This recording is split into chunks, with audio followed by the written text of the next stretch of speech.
Okay, good evening, everybody. My name is Suzanne Stone and I am with 4-H Alberta, and I welcome you to round 2 of our 4-H Alberta multi-species judging learning series. And just a few housekeeping items. We will be recording, if you're just joining now, this session. It will be available after. I think the first round was circulated out to you, and you will actually have access to all three. That will get to all three of the learning sessions: the beginner, this one's the advanced beginner, and the advanced judging as well. So you can progress your skills if you want to watch each of the presentations. Yeah. Is that the 4-H Alberta provincial judging competition will look a little bit different this year. We've partnered with Lakeland College, and we will be hosting that at their wonderful facility March 11th in conjunction with their 33rd annual Canadian Western judging competition, where intercollegiate teams also compete during that event. And that is March 11th. Something different for 4-H in Alberta is everybody is welcome to our provincial level competition. That's juniors, intermediates, and seniors. Normally it is just for seniors, but we have opened that up for everybody to have a chance. The senior members will have an opportunity, if COVID behaves itself, to have a chance to win a travel opportunity where they can continue judging. So if you want to register for this, registration is open and it is available by going on to your profile, registering. There is a small fee that goes along with it.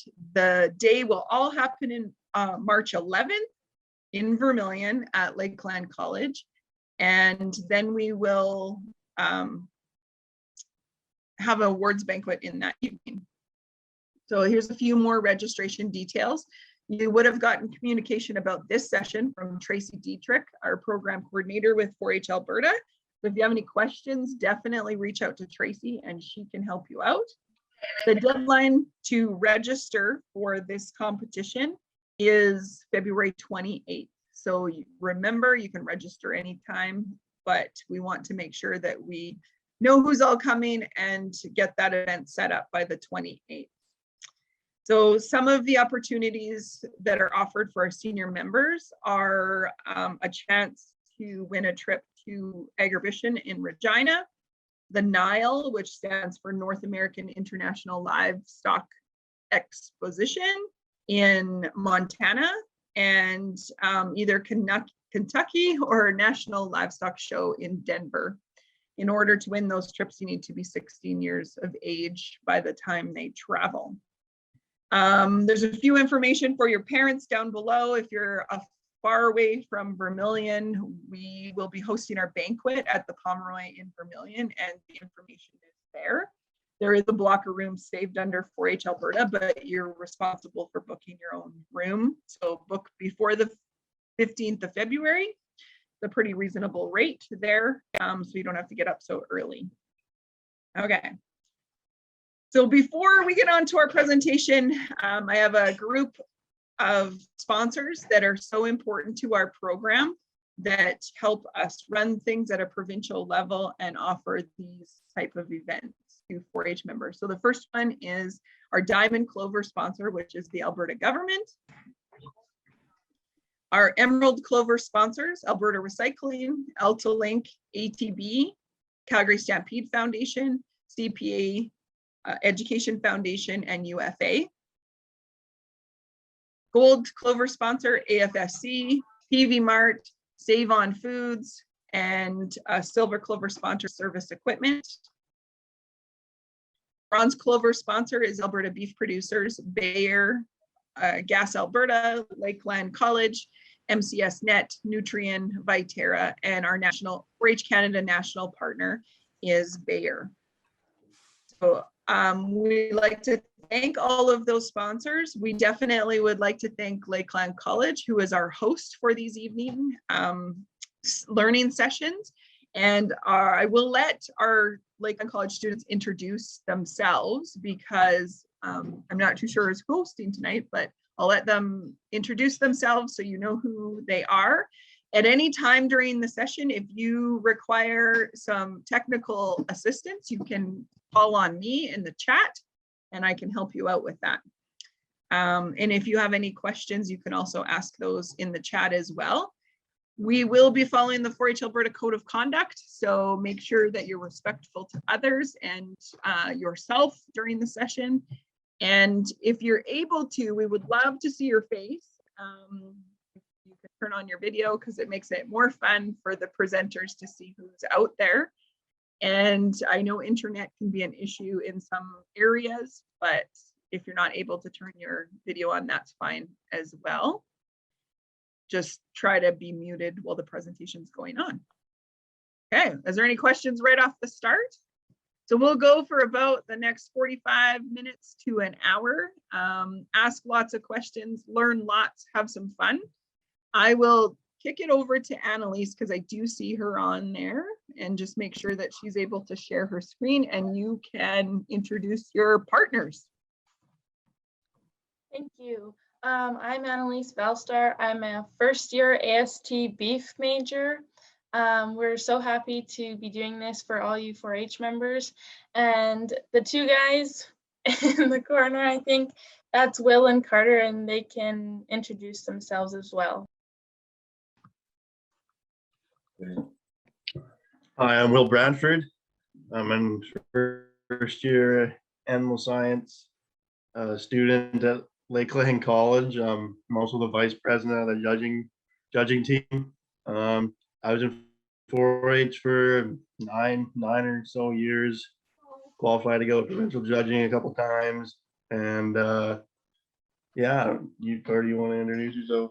I'm Carter Wood. I haven't been in 4-H as long as a lot of other people. I've only been in for about 5 years now. I junior show a lot, and excited to be here on the Lakeland College judging team. So yeah.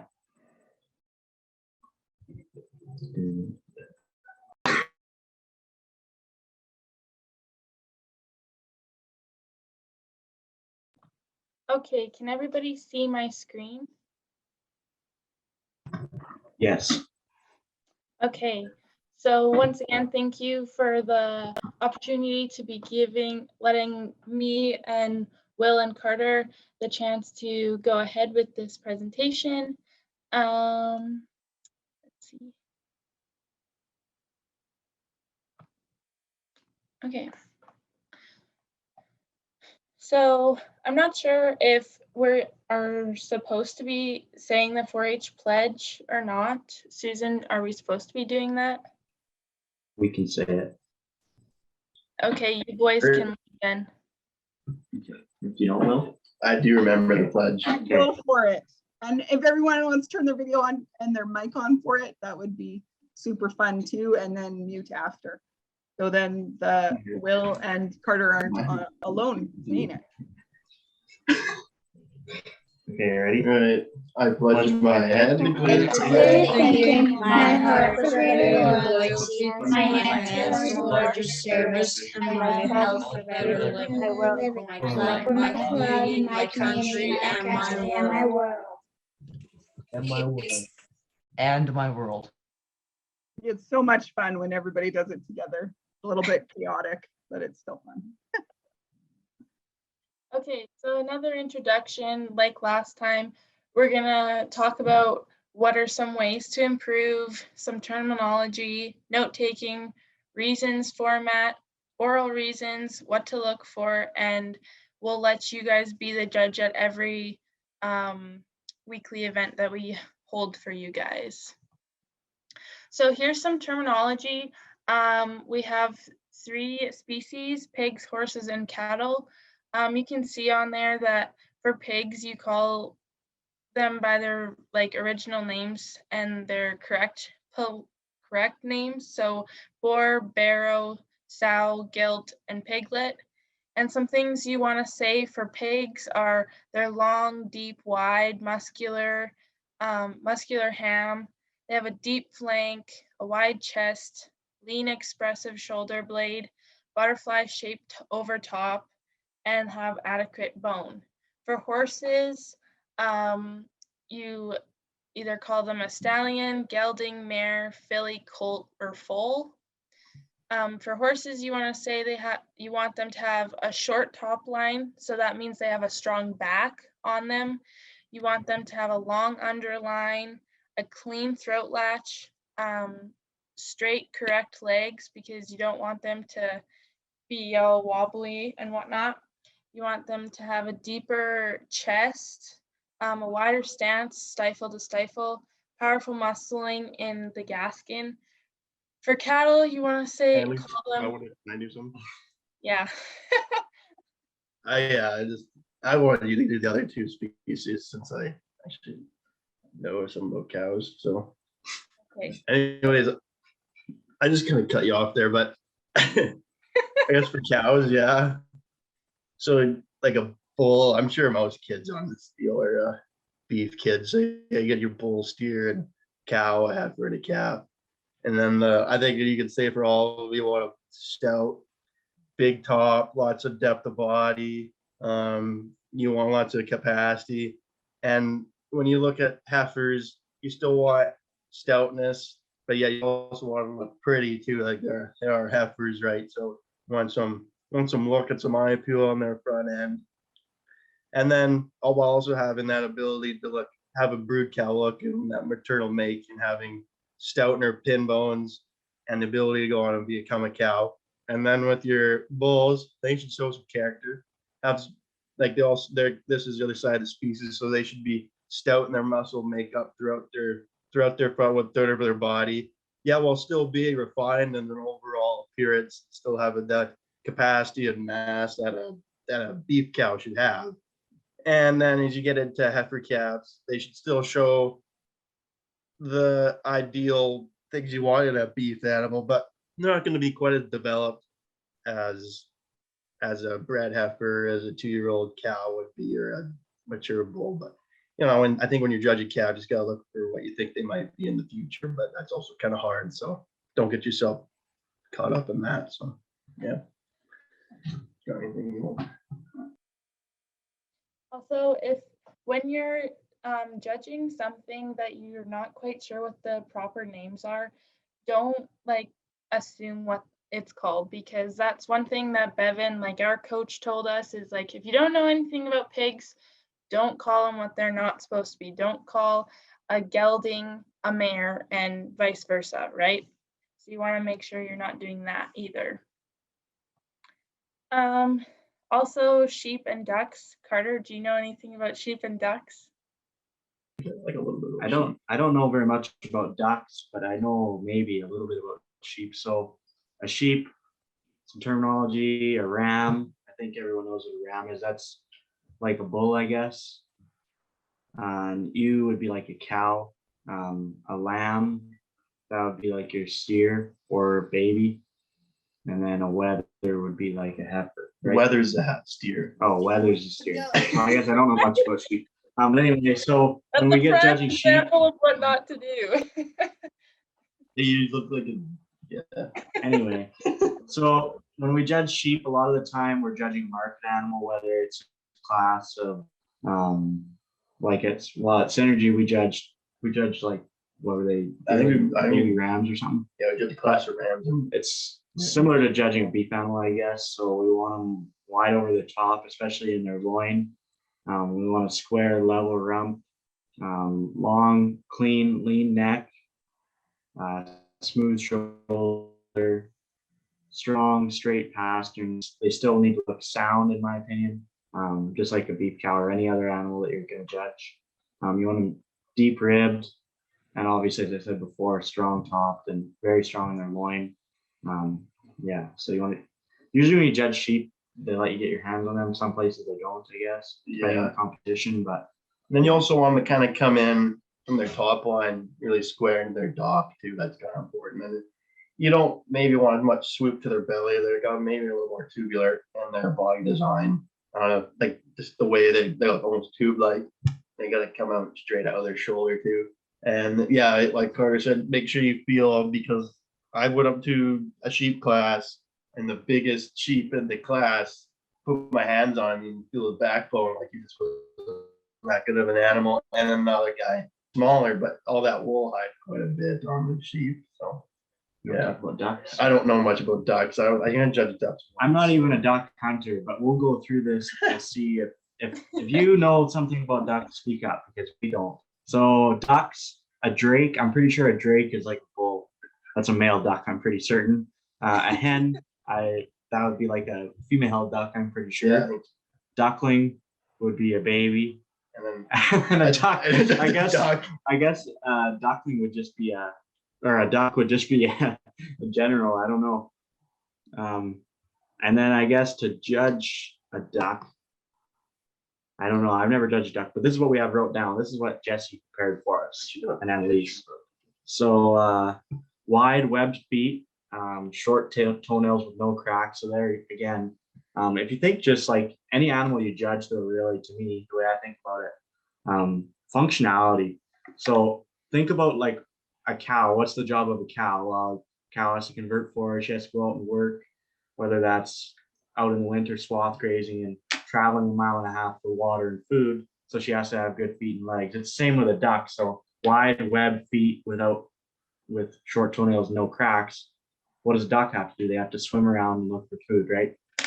Strong flat bill, again, to be able to get food and stuff.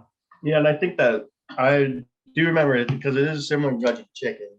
I know on the chicken you judge the beak quite a bit. You don't want to like underbite on the bill or any of the abnormalities and how that's made, because that's going to affect the functionality of the duck. They're not going to be able to eat as well. So you just look at functionality, and this is all open to your opinion. So yeah, I don't know. Let's move on from ducks. Sure. Okay, so some note taking. The first thing you want to do when you see your class is scan it. Think of your ideal animal with whatever you're judging, then place them in order, find pros and cons to each, and like Jesse said last time, make a story in your head that you're going to remember. The goal of note taking is to remember as much as possible in the short amount of time that you're given. So how much time did we get given at exhibition? Was it 15 minutes? 12 minutes. 12 minutes per class, and then it was just on to the next one. Yeah, you judge the class, you get 12 minutes, and make sure you take good notes in that class, because at a big time judging competition like that, like you see that class for 12 minutes and you're never going to see it again, and you're going to give reasons on that class 5 hours later or something. So taking a good like initial notes is really important, because you got to be able, okay, the bay geldie in that class, he had something wrong with his back legs or something like that. And it's those little kind of details that are going to give you the edge when you're given your reasons. So note taking is it's very important, but don't write out a big story in your initial notes. Like take points on each one and just point forward, because you only have 12 minutes. You have 12 minutes to judge the class and then to write your notes at the same time. So you got like abbreviate words in your mind too. Like that just helps you save time when you're writing, because it's a pretty long day if you have to judge a bunch of classes. So just take good notes, because it's incredibly important for your success. Note taking, I find like it's even more important for me when we get judging like multi-species. Like for me, like at exhibition, we had I think 5 or 6 classes of cattle, and then we had alpacas, what else? Horses, all kinds of other stuff. So for me, note taking is even more important when we get talking about another species, because I find I can picture the cattle in my head pretty good if I've seen them for 12 minutes. When we get into another species, if I don't have good notes, I'm pretty much lost out there. So yeah, good notes is it's pretty important. Yeah, it's tough. Yeah. And like we said last time as well, like when you see that cow or alpaca with green halter or the green tag or the person with the red shirt holding that animal, like just remember that in your head and write that down. That'll specify what class you're thinking about too. Is there anything you have to add, guys? No. Yeah. Talk about like how you do. Oh, okay. So I guess we want to maybe go over how taking notes a little bit. Or like what you see. Okay, so here it is. This is You can see a picture right here. So the one with all the lines on it, see a little, you play X's and O's. That's how I take reasons. The other side of the page, I'm not too familiar with, but So that's more like what I do. The left Yeah. side of the page is kind of where I start. And then I get into something kind of like what Will does. But here, when I first go through the class, I get it. Within your first impression, you're probably usually right, I find. But anyway, so yeah, there's actually a saying called KISS. It says it means keep it simple, stupid. Because what do you just keep it simple? Because you start overthinking it, all of a sudden you think there's something wrong, or you think you see something. So just if you think it's right, just leave it. Don't be switching and stuff and screw yourself up. yeah. So when I get there, I usually place, if there's an obvious winner and one that's obviously at the bottom, I put them there. And then I go up through and I kind of write a few things I like and something that I maybe don't like about each one. And so at least if I run out of time because I'm going with a middle pair of in a class, then at least I have something down about them and I can kind of hopefully picture them in my mind, and then I kind of transfer into something like on the right side of the page. So with this little grid system here, in the top corner there, it says top pair. That's where you're gonna say everything that's best about number one. So why whoever won the class is the best. Like write down all the great things that one has over two. And then you're gonna go in, so you got your grant or your comparison, or you're gonna admit that two has some things are okay, and you're gonna put in that box, and this kind of just puts a little format, but then you're gonna ultimately fault two why it's gonna be in second. So if you're looking at a cow, she's narrower, she's flatter, or whatever. So that's two. Then you do the same thing for the middle and the bottom pair. And so that's how you want to structure your oral reasons too, is by stating your top pair and granting or admitting what the second place or the third place has compared to the second, or what the fourth place has over the third. And so this grid little system here gives it like that kind of, I can see that in my mind, and I can see each box. I'm like, all right, first box, I'm saying one is better than two. And then I go in and I just kind of keep everything in my mind when I'm talking, because like I just kind of write this from the class, and then those are the notes. I know some kids rewrite everything else, but I don't know. I think I'm better with my mind. Plus, I don't feel like writing that much in a day. So that just kind of works for me. But it's whatever you want to do. Like you could write out notes again after that, if that's how you want to do it. Or then if you're like me and you just can kind of just read the points and put it into your structure. And that's where practice comes in. If you practice and do it lots, you'll get the hang of it pretty fast. You'll just have the structure of the reasons in your mind all the time. Like if I was to go judge a class right now, I'd still be able to take notes on a class and give reasons on it, because this structure, how I talk, is just in my mind. So just practice lots with reasons is big too. So Yeah. Does anyone have any questions about that? Does that grid kind of make sense to everyone? Yeah. A little bit. like speak up. I know it's pretty like you guys are maybe some of you are a little younger, but that's maybe a little bit complicated. But I guess if you get started at it now, I guess. And we got hand up here. Oh, here we go. Give her in the chat. Riley or Riley, you can speak now if you want. I don't understand the second row. Okay. In the grid. So, Yeah. Okay. yeah, so the grant, where it says grant on it. So a grant is something that, so say I had two heifers in a class and it was my top pair, and that second heifer, my second place heifer, had a better front end on her, or a better looking udder on her than my first place heifer, then I would say I grant that my second place heifer has a cleaner udder and just a little bit more like put together than my first place heifer. And that's something that Bevan also told us, that not to do it all the time, but if it's something obvious, that just to say it. So yeah, granting is like, so this one's in first, but the one in first has a little fault, but there's a one in second that does something different, better than the one in first. I don't know if that makes sense.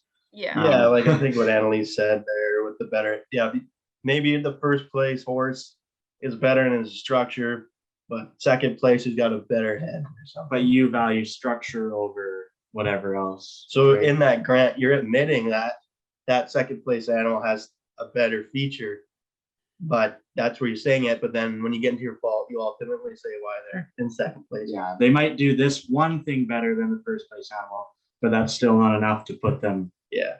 So it's in like first, right? overall your Makes first place animal is overall better than the second one, but your second place animal has that one thing that maybe is better than the first place heifer. And then Just it's the one same thing. for in the middle pair there too. Yeah. Like 3 maybe has something better than your second place, whatever you're judging. And then the same down. Even your last place animal or object has maybe something you find is better than the one that beat it. But so you say that, but then you ultimately have to say that in that fault category there, that why it is fourth or third or second place. Yeah, Yeah. does that make sense now? Okay. Okay. Okay, if no one else has any questions on note taking, then we will move on. Okay.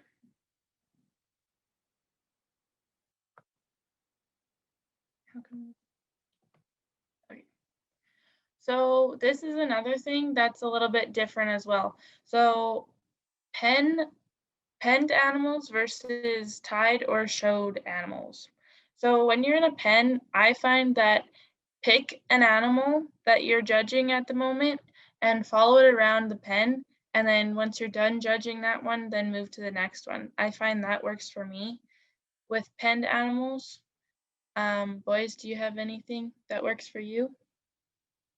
I don't know, with pen one, just make sure you see everyone, like move that pen around lots. And Yeah, at some competitions, they won't even you're not allowed in the pen.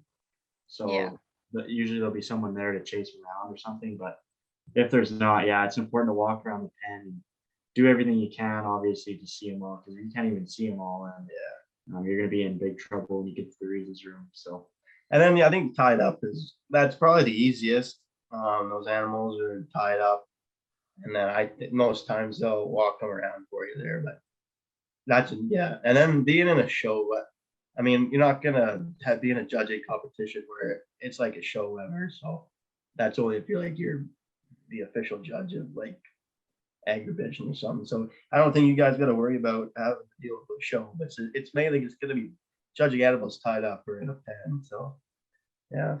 Yeah, and with tied up animals or shown animals, go to the animal that has the least amount of people around them, because it'll give you a chance to look at that animal without squishing in between people, and that animal will feel the pressure with all those people around them too. So it always helps that as well.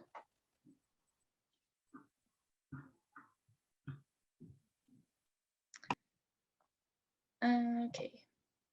So this is oral reasons general format. I think this was on the last one too.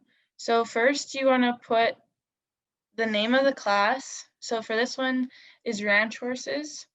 And then you say the placings that you have. So in this one, it's ranch horses 4, 2, 3, and 1. Then you make sure you name the class correctly, because if you're giving oral reasons to your the person that's judging you giving your reasons, and you say the wrong class for their specified species, they're just going to be like, well, this person kind of forgot what they're judging here, and they'll listen to it and I don't think they would say anything, but it's never happened to me. Has that ever happened to you, Carter or Will? yeah, I think so. Judging I think, is about credibility. And when you go to give reasons at a competition, you want to look professional, obviously. That's why you would dress up, which we'll probably talk about later, but in another seminar. But if you can't even name the class correctly, you probably lose a lot of credibility. I know if I was judging, you come in there And we were Yeah. judging a class of market steers, and you said, I place this class in mature cows. And I don't know. I wouldn't think you're very smart. No, I It think wouldn't you're- take very long to lose a lot of credibility for me. So I just look at, if I was a reason taker, I'd sit there, look at my boots, and I yeah. wouldn't even listen to anything. But this is back on your notes, like when you're taking notes, like write the name of the class above it. Yeah, you might think that you'll remember, like, because then you'll have your book full of classes, but it sounds kind of dumb, but it's pretty important. Yeah, even like the name of the class and the official name of the class I have wrote down. Yeah. And I don't know, like when I'm walking up to give reasons, because I'm so nervous to say the class wrong, I say it in my head usually right before I go in, like the official name, just so I don't know, just so I make sure I get it right. Because if you don't even get that right, you're probably in more trouble than being able to describe whatever you're judging. Yeah. And then it says step 2 is to place the class. So like I said, this class is random, so it's 4, 2, 3, 1. And that would be your first sentence that you would say to the reasons taker. Then you would begin comparing your first over second place. So that's the most important part, because that is your number 1 and your number 2 of the class. Then you compare your middle pair, which is your second over your third place. And then you begin comparing your third over your fourth, and then you can follow this with your example, or this example. And then you repeat your first sentence, and this is your closing sentence as well as your opening sentence. So it's kind of like when you're writing an essay, or like even a little story or something that you do. You just have to restate it and make sure your placings are the same. Because I know that I was so nervous for one of my first classes at Agribition. I said one of my placings and I corrected myself right away, but if I didn't, I was like, oh man, I just screwed up. And so yeah, I caught myself soon enough, but sometimes if you're nervous enough, you just misplace your words, right? So make sure you have the correct name of the class and your correct placings. Anything else, boys? Yeah, that's another thing I didn't really mention, but like when I was talking about how I say the official name of the class in my head before I go in, another thing, like right before I go in and I have my notes in front of me still, if it was 4, 2, 3, 1, I'll say it in my head a couple times, because that's another thing. If you at the start of the class you say 4, 2, 3, 1, and then at the end of the class you say, for these reasons I place this class 1, 2, 3, 4. That's another thing that could obviously make you lose a lot of credibility, because then the judge, you might have been like give a really good set of reasons, but all of a sudden they don't even know which one you actually did like in first, because you didn't even say the right one in first, right? So it's another thing that goes back to note taking, and yeah, just I don't know, trying to remember which way you went with the class, and yeah. So yeah. Okay.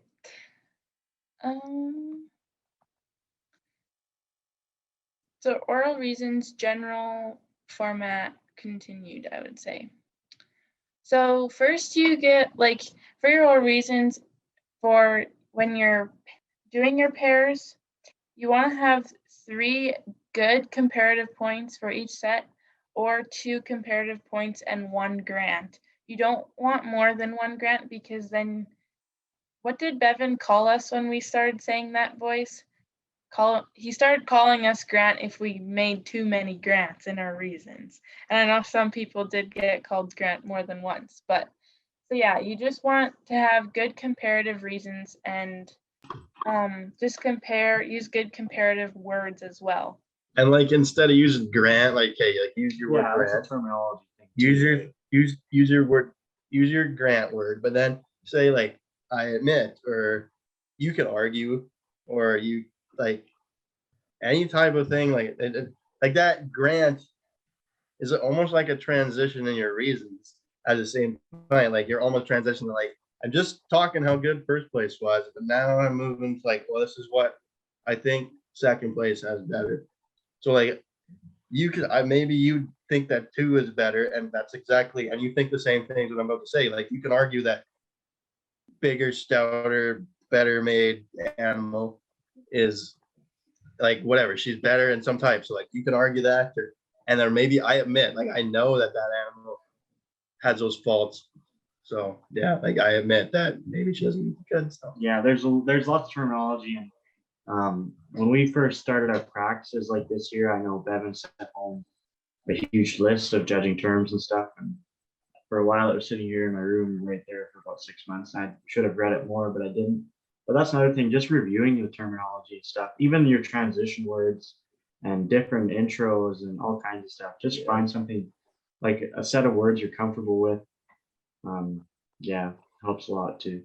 And then just go on YouTube and Google or YouTube up or search up the reasons or something like that, or just like listen to, like maybe don't listen to like college kids in the States talk because you'll get blown away. But go up on there and just search up somebody giving reasons or something, and you'll learn things you pick up. And go on Google and search up transition words. Even like most of you kids are probably still in grade school there, and like just even in your English class, like go in the thesaurus or something in a dictionary and just go through there and look for words you think that'll be good for your talking. So I know that's what I did. And the teacher had a big poster on the wall of transition phrases. I was like, oh, that would be good. So I took a picture of it. I'm like, oh, sometimes I even look at it now. So So we do have a question. It's from Lexi. She said, last time we were judging the cattle on Zoom, steer number 1 had a bit of foam coming from his mouth, but nobody mentioned anything. I was wondering if you would judge that if you thought it would affect the animal. Usually if a steer has foam hanging out of his mouth, it usually means that he's hot, because usually when you are showing, or like when I show my calves, they usually have a little bit of foam from their mouth because they're hot, because when we show it's in summertime. But that's usually what I think it is. I don't think you would judge the animal differently. Usually lots of show guys clean up their mouths before they go into the show ring and clean up their nose and whatnot. So I don't think you would judge it differently, but that's just my opinion. I wouldn't consider that like a little bit of spit on their mouth or something. Like obviously they just like blew snot or something, or coughed, or that's not a big deal. Like it's not the same as if you go judge a horse and there's a big gash on its leg, or like an obvious blemish of some kind. That's not the same as I like a big fat steer that just coughed and maybe got a little foam. Like I wouldn't say that's a problem. Like most cattle, I know, like there's pictures of me walking around and big globs of drool coming out of the cow's nose. And I think that's just from being on the halter too. Like your hand is right in their face. Yeah, like you're like a lot of the time if they're kind of heavy, you're lifting on them like this anyway too, right? So. But I mean, if the animal's sitting there and it's got snot running out its nose, like thick white snot, it looks sick. Well, maybe you should take that into opinion, but I don't know, just some foam like most animals got. So. Yeah, I wouldn't say that's just if they look sick though, like definitely say that your reasons, like ear down or something. So actually in nutrition, just looking back at my notes, as we learned about this, it says a beef cow salivates 40 to 120 liters per day. So that's a lot. But if that kind of helps you understand what we're kind of talking about. Did that help you, Lexi?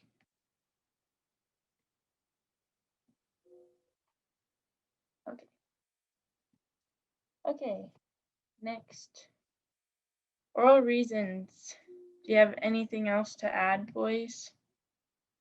I think we pretty much hit anything. If anyone has any questions, I guess. Yeah. Practice. Just practice lots. That's really the biggest thing. One of the good stuff is practice. So.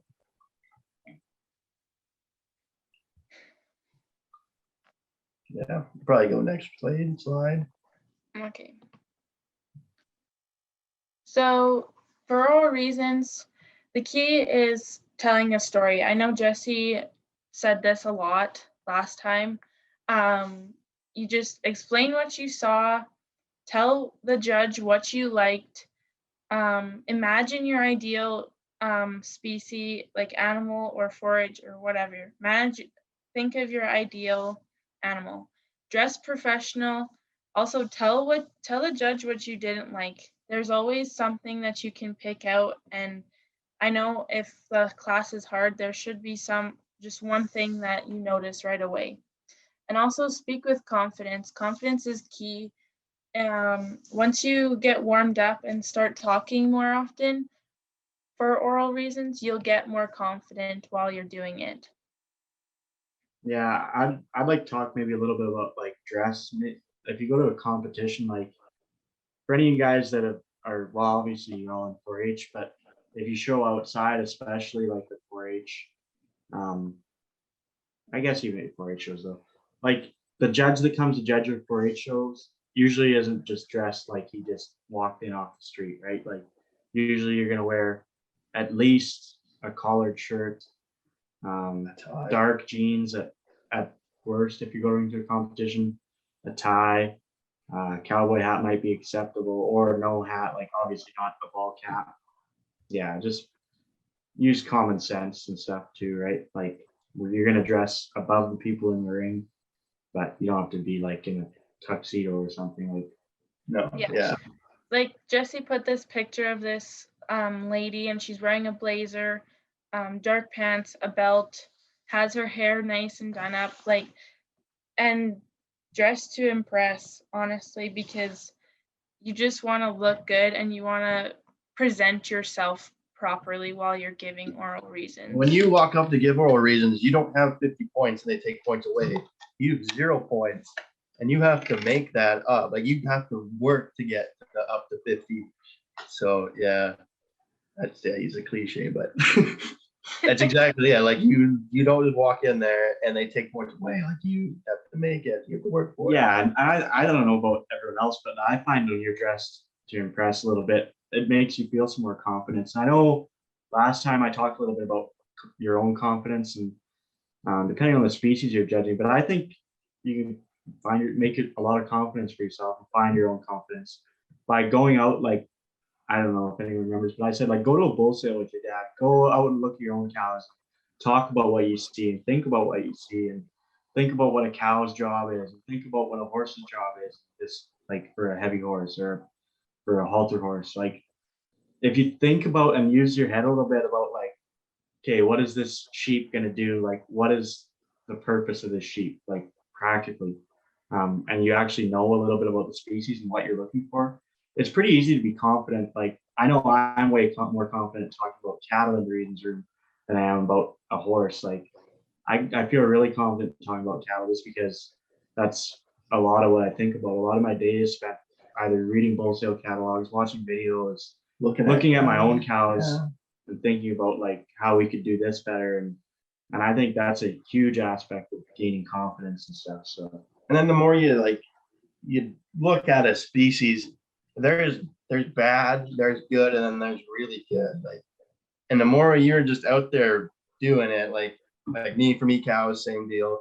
Like like being younger, I always thought, oh, it's just simple when you got a good class of heifers, one's gonna win. But now that I'm older and I see things, I'm like, wow, do I want that in an animal? And it's like you almost sometimes make it hard for yourself because you know that much about the animal or that species. So and you just so that's why you got to keep it simple when you're judging. But that just comes down to almost like talking about breeding animals. But if you know what you're looking for, it's way easier to be more confident. That's basically what I was trying to say, I guess. But yeah, I think just much easier to be confident if you've done your homework a little bit and kind of you have some background. So yeah, just taking notes and then there's going to be homework, and then there's going to be classes like at Agribition.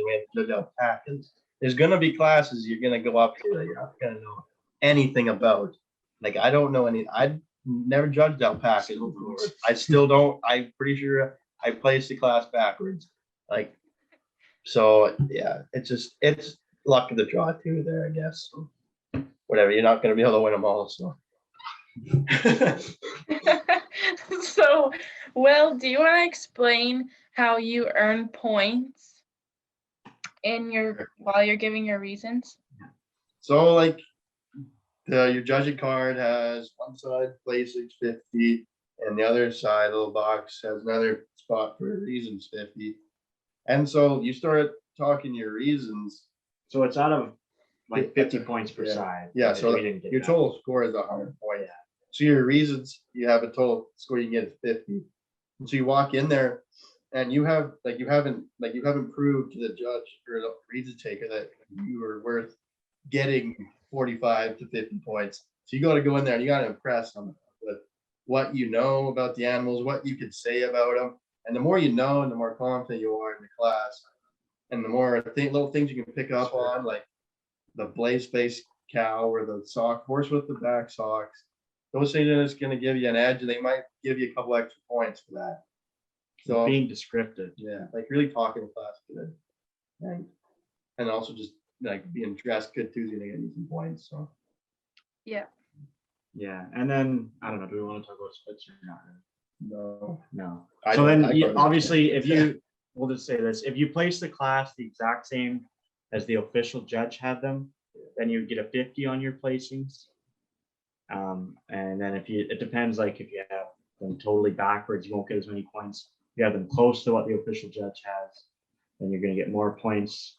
Like depends how close you were to the official judge. Splits is there's really a system for them, but that's pretty far away from you guys. Yeah, so that's even for me to understand it. Yeah, but just to know that there is a system, like there's either 50 and then you go down from there. Like if you don't get it perfect, I guess that's on the placing side there. Yeah, that's on the placing side of the card. I was talking about reasons, so whatever. We're probably making it confusing. Yeah, you are. We can also, if you guys want, we can also talk about this in one of the next PowerPoints as well, like next week or the last one or something. So if that's what you guys want. So I guess we'll move on. Now it's time for you guys to be the judge. Now that we have 10 minutes. So we're gonna be judging goats. Or you guys are going to be judging goats. Will will be giving official reasons on the goats. He said he volunteered, so he'll be doing that. Don't even worry. Yeah.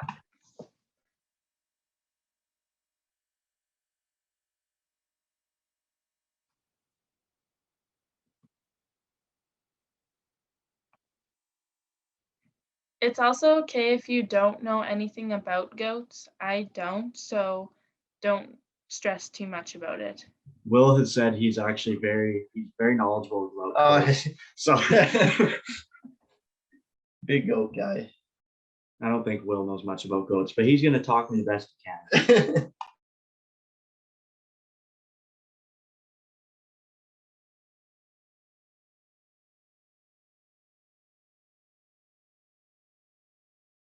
Like on, yeah. Okay. All right. So to be honest with you, we had a question in the chat here. What are you looking for goats? So to be straight up honest with you, I've actually never judged the class of goats in person before, but I have judged quite a bit of sheep. So I'm just gonna. These look like market goats to me. Yeah. So I would suspect you're probably gonna judge them similar to a sheep in their body type, like you want them. So take that. I'm just call it the number 4 goat because it's right now the one I like the most so far. This one that they have. Yeah. So like you can. Then there's that number 2. See on the number 2 goat, he comes into his dock kind of weird. Doesn't maybe notice? Okay, their dock is like their tail up in that tail region there in their top line. If you can kind of get me Will, there. try not to give reasons. Just give terminology. Hey, you want like a tubular design. You don't like you want some rib shape and some body, and you want them to come straight up out of their shoulder with their head kind of being high and you don't want them. You want them like deep flanked and you just want them to be kind of softer in their pattern, and you want muscling and some shape in their design and stuff like that. And you want a good strong top line stuff. So, yeah. Here's an ideal on the left, and here's poor quality. Yeah, see, this guy knows goats. Yeah. So so like I took a wild guess and said they were meat goats, and this Aiden says I'm like poor goats. So I guess I was kind of right. So yeah. So obviously then you judge them like a market animal, right? You're Yeah. looking for some mass and power, some muscle Stoutness dimension, and- right? Yeah, A stout. wide base, anything that's gonna hang more meat on a hook, right? Yeah. So it's just like it's not just like a market steer, but it's, if you think about it like simply, you can't go too wrong with it, right?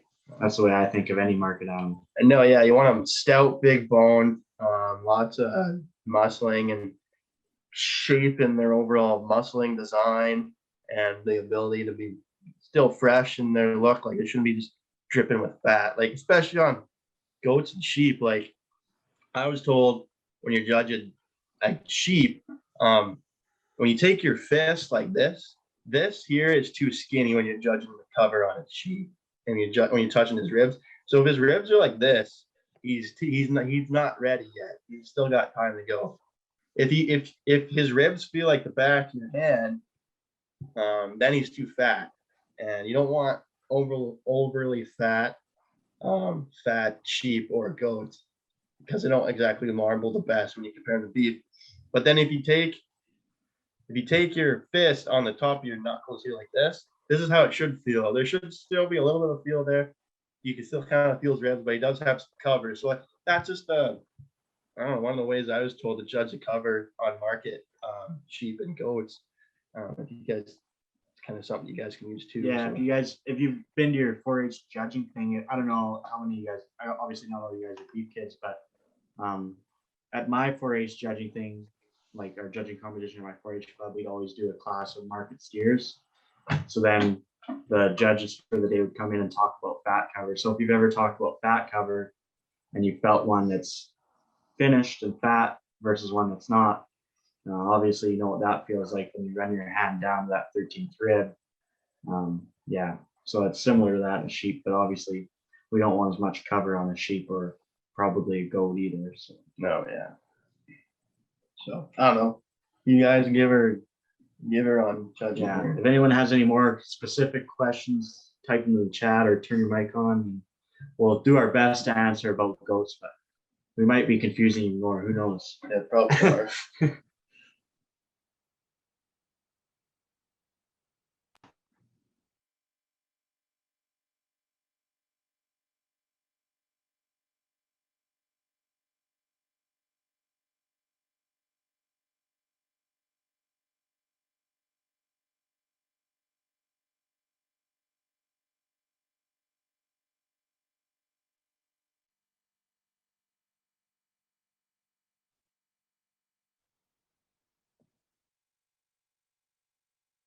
No, Yeah. there is not more pictures for goats.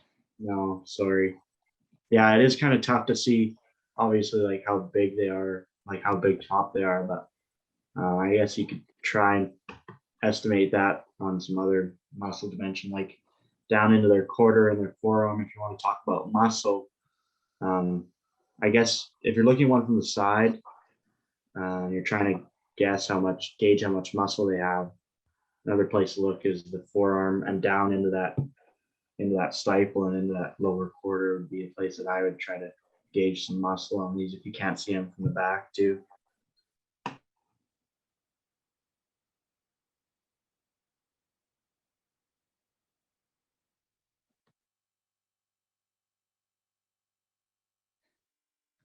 I think in breeding, like there's a question there in the chat. You judge how calm they are. I like in a class, you guys are judging. I wouldn't worry about what they're like, if they're quiet or not. Yeah, obviously, if I've seen classes in beef classes where one's like fighting the halter and they almost look like maybe stiff in their joints because of that, because they're like trying to run the guy over kind of. But other than that, like if they're fighting the halter and they look stiff, I would call them stiff. But if they're just, if they still look free and they can move and get around, yeah, I don't know. I wouldn't judge Like on in- disposition no. in a market class, especially. Like if you're breeding these goats and you got one goat out, you got whatever goat that's not very nice to deal with, and they're mean. And same with cows. Like, I don't know, we call for disposition on our cows because we don't want to get ran over. So I think that's something you maybe can use in a practical type, but I don't know if in the show ring it's a big deal because you are judging these animals how they are. So Possibly in you're a judging them like showmanship that. class, it means more if they're calm. Just because, like, I know when we do our showmanship class, if your steer is nice and calm and you have them set up right away, you have more brownie points than the kid with the rammy steer that's pushing you every which way, right? And to answer your question, Wyatt, I do not know if goats are calm once you catch them. I would assume they are because you work with them, but I guess it depends on the goat.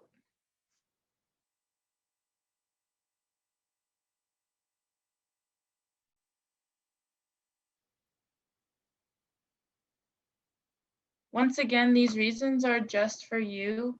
Will give reasons afterwards, and you guys can share your how you place them.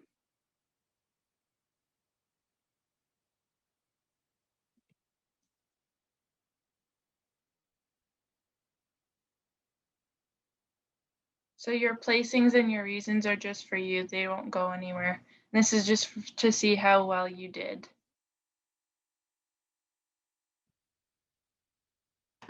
All right, you guys got enough time? You guys think it's good to go or what? So we're gonna give his reasons. Because I'll give my humble opinion and my official placings here on this class. First. Yeah. Third. This one's exactly like it's weird. Yeah, it's kind of yeah. Why? They would not be because if you catch them at first, go crazy trying to escape. These are wild goats. You judge mountain goats, you son. Yeah. Right, whether you guys are ready or not, I guess I'm just gonna. I'll just give her. And I think you guys aren't gonna be making reasons, so I just see what you think in each goat is what do I say, and hopefully you guys placed them similar. Hopefully it's okay. We already got one, so they're ready. So, all right. So, my humble opinion on this goat class, I place this class goat 4, 1, 3, 2. I start my class off with a goat. I think that wins the class easily. He's the deepest, softest made individual in the class, also being the deepest in his flank and having the most amount of muscling and through his dock and up over his top line. And he still has a good angle up to his shoulder and to his head and neck. I think I go with that wins the class for me in this little picture deal, the easiest for me. I mean, as we roll into the second place goat, then we got an animal that, he's similar to my first place in his ability to look and model. He's still got adequate amount of depth of body, and he's tubular in his design while still being level in from his forerib into his flank. I maybe admit that he's a little lighter in his overall muscling through his hind quarter, maybe not having as stout and straight up over his top line into his shoulders and head. Then as we roll on to the bottom pair of goats, I think I found one that's a little lighter in his muscle pattern and design, but while still being fresh in his makeup and his look, maybe just like that, add more muscle shape and capacity and width into his hind quarter and up into his dock. But I think a goat has got a lot of good attributes too as well.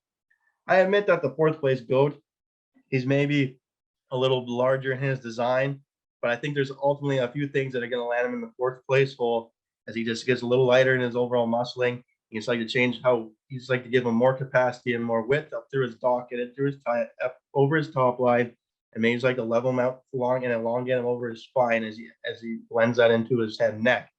But overall, a very competitive class of goats, and that's why I place this class 4, 1, 3, 2. So I don't know. 50. My reasons were for a showmanship for goats. I don't know. I don't think we're judging showmanship right now. So Good job, Will. So you can, like, when I was listening, I really heard him saying I admit, and so he is using that phrase to admit that his placings, one of his goats were better than the other for whatever reason, right? So I see all of your placings and they all seem pretty good. You guys were on the ball for that one to show us your placings. Does anyone want to give a reason why they placed 4 first?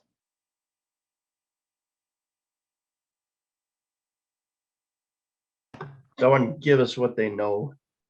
Yeah, it doesn't even have to be a set of reasons, just something you maybe liked about the first place goat and something. Yeah, you didn't. that's what If I you meant. placed, if you placed another goat first, tell us why you did. Because it has a high head. Yeah, that's a good thing to look for. I like that, especially in a female. Like, I don't know. I like ones that run uphill and that neck comes high out of their shoulder. What else we got in here? We got chat blowing up. Good posture. More defined. Where are we at? High head. I can't really scroll through here very good. Straight what? Straight back, like straight top line. Yeah. Yeah. Okay. Yeah. So maybe instead of just saying straight, he's more level in his top line. Like, I know a lot of kids just go up there and say, "Oh, this animal's got a straight back." Like, it doesn't exactly sound good, and when you're given reason to say it like something like that. So like, I don't know, that's just an example. You can say it more level. Level sounds a little cooler. Sounds more professional, I guess. That's my. I placed 1 first because it has a deep profile. Nice. Where's 1? Yeah, 1 is probably has the deepest, maybe not the deepest rib, but he's just as deep ribbed as 4 probably. What do you say? Yeah, I Number agree. 1. They say that 1 was. Where I placed 1 first because deep profile, nice posture. Yeah, Yeah, I guess that's probably the second best muscled one in the class, and that's why Will had him there. Yeah, yeah, you're probably the right. thing there, is, the Caleb. one thing is why I put 4 first, as he's softer in his design. Like, you look at him, like, all right, that's a goat. He's got some substance to him, and he just looks soft. And that number 1 to me, he's just maybe he's a little harder in his look and his make. And yeah, it's tough. I mean, that's it. I like this reason. Colt said looks wider in the top line and how the leg lines with the neck. And that was for number 4. And I agree because it is he is set up very nicely. That shoulder. Yeah. Yeah, That's I'd good. probably say that's right too. That's Like good. when you look at how he comes out of the top of that shoulder, he's got a pretty cool look from the profile. We got two more new ones. I like that too. Okay. 4 has structural sound. Yeah, probably 4 and 2 for me 4 and 1 are probably the most sound when you want to look at feet and legs. That's another thing that I kind of said to Will off camera here. I thought that the 2 goat here, the black-headed one, I think he gets, maybe it's just how he's standing. He's kind of standing crooked too, but I think he gets maybe a little bit sickle hawk in terms of his hawking his pasture on that back leg, and that's maybe why he gets a little bit weird out of his hip. Yeah. Maybe it's just the way he's standing, but it's hard to tell in pictures too, but obviously do the best you can. What else do we got on the chat? He could also be nervous. That's true too. So this is for sheep.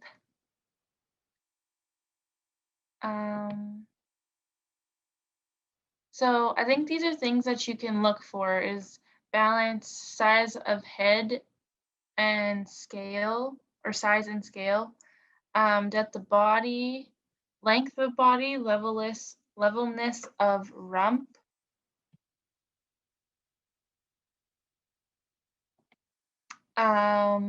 length of hind end, depth and fullness of leg, trimness of middle for a market lamb, correct feet and legs and pasterns, length of head and neck, trimness of breast. Another thing. Okay, I think we got a question in the chat here. Yeah.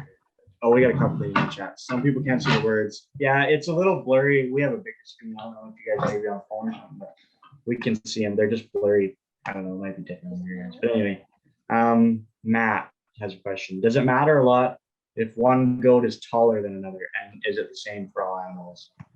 So I guess that would go back to some background knowledge. I mean, frame size in cattle, I guess.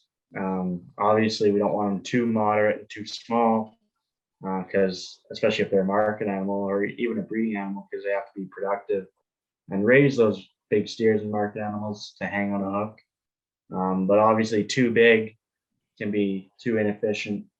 If you're a 4-H beef kid and you've ever had to do that chart where you say our club used to hip height our steers when we weigh them in, and then we'd say their weight, and then you do this guess where they're supposed to finish. So bigger framed, harder doing ones might have a longer time to finish, where a small moderate one would take less time, obviously.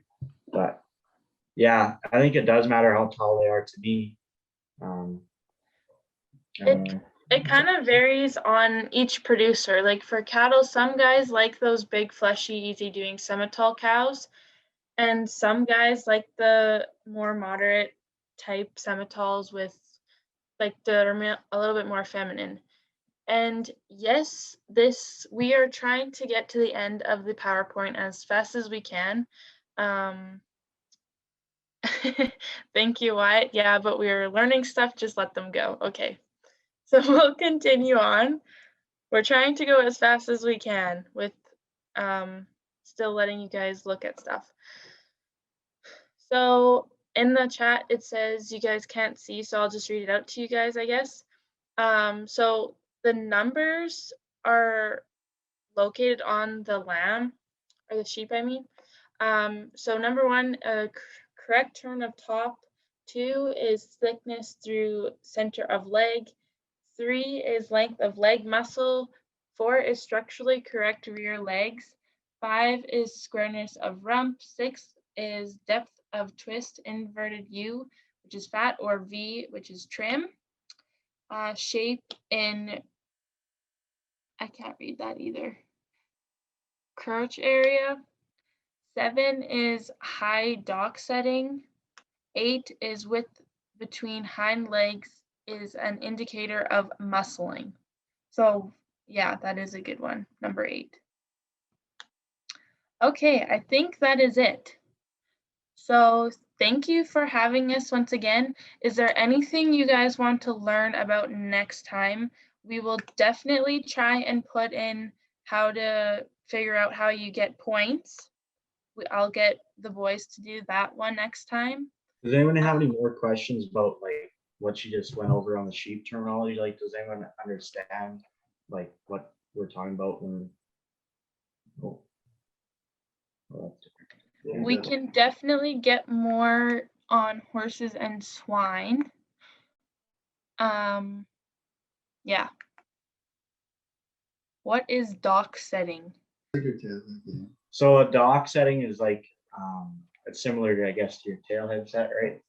So when we talk about I don't know, I compare everything to cattle, which is kind of maybe more confusing for some people, but it makes sense in my head. So when we look at cattle and we see a high tail-headed one, I don't know. My dad sometimes, and like some old people will tell you, if their tail head is really high, sometimes it sounds weird, but their butt will be sunk in, and then that can be a problem actually for reproduction. That's what my dad and grandpa told me, because then it can cause some infections and stuff. So yeah, I don't know. Obviously, a dock setting is similar to your tailhead setting, and they should have a strong dock too. Like I know when you're feeling sheep, you grab their tail. It should be kind of have some. It should be kind of strong. So yeah, and you want them stout and wide in their dock, because that's the beginning of their top line, and obviously that's where all your good cuts of meat come on the sheep. So yeah, I think the wider, it's the same. Like the bigger the body, the more capacity they have to grow and grade. So we got more stuff coming in about next week. How to judge grain and silage. Yeah, horses, swine. Yeah, you can do some forages as cool. Also, we can do that too. We can Yeah, do not everything meat. is livestock. Like we at agribition, we judged samples of water. Like That was so, yeah, it's not all about livestock all the time either, too. So we can go over a lot of that stuff too. Yeah. Maybe Awesome. next week we'll put in a silage judging one. We'll try and look for that. Because I know all three of us and Jesse has judged that before as well. So we'll put that in there and we'll throw some more terminology for swine and horses, and some grain ones too. So Awesome. Those are really great suggestions, everybody. Thank you for joining tonight. Let's thank Will, Carter, and Annalise for leading us today. I did put it in the chat, but we'll try to put the link in next time because I think it's a good tool. 4-H does have a ton of resources on what to look for and terminology and those kind of things that our hosts were talking about and the words to use for different species. So we'll try to plan for that too. If that's helpful, presenters, we can share that link of all the resources. for sure. Thank you so much for having us. We really enjoy teaching young kids about judging and what to look for and stuff like that. Yeah, you guys did a fantastic job. You keep it simple, but provided a ton of information. And yay, yes, I see some clapping. That's awesome. Remember that these sessions are recorded, so you can go back and listen. You can go judge that class of goats again. You can listen to Will's reasons. You can also check out the other sessions. They're all on the YouTube channel. So 4-H Alberta, if you didn't know, has a YouTube channel. So search that up. There's lots of goodies and resources on there too. So thank you again, team from Lakeland College and Lakeland College for supporting this judging series, as well as our upcoming provincial competition.